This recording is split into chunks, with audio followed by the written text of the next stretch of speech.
So how do you go about starting a whiskey collection? How did you start it? How do you select whiskeys for the collection? I use a lot of my gut.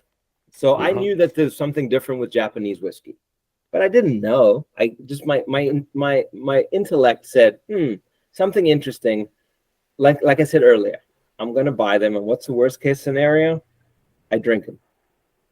Yeah. And then they started going up in value. And then I got into bourbon, and a friend of mine told me about Michter's whiskey. So I bought a lot of Suntory. For Japanese, I bought a ton. Whiskey auctions, stores, everywhere. Anywhere I could buy it, I was buying and buying and buying. And then a friend of mine told me about this bourbon called Michter's. And I tried it, and I'm like, oh, this is great. I never even drank American whiskey before. This is delicious.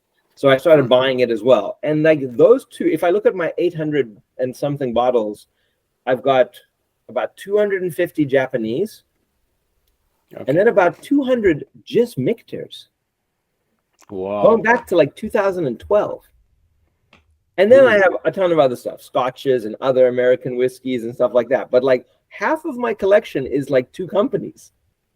That's interesting. That I totally took a gamble on. And it's paid off. It will pay off. I hope it pays off. I mean, I don't know. We're still 8 years, 7.5, 8 years away. I don't know if it pays off. My intentions when I look at what I paid and what it's worth, it's paying off. But, nothing is worth anything until you actually sell it and get the money. Exactly. In paper money, everything looks great, but it's on paper. Nothing's happened.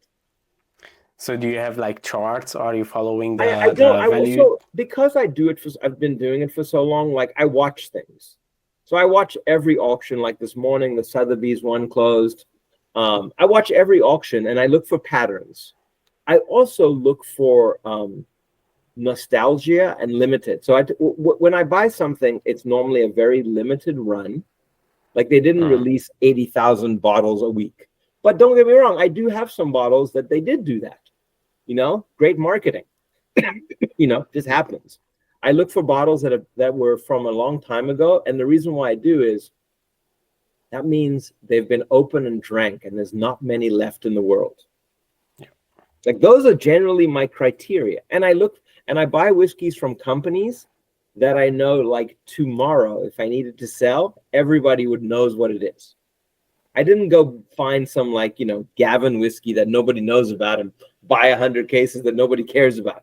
I buy stuff that's big names, but great whiskey. And then I buy on relationships.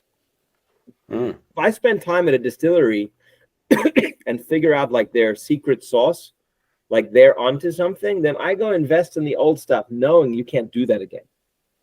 Yeah. That's been my thing from the beginning, like low yield, older, because that just means there's less available in the world.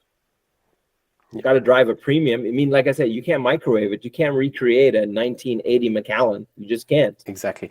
Thanks for watching this video. You can watch the full podcast episode by clicking here, or watch another interesting video by clicking here. Let's continue the discussion in the comment section and see you in the next one.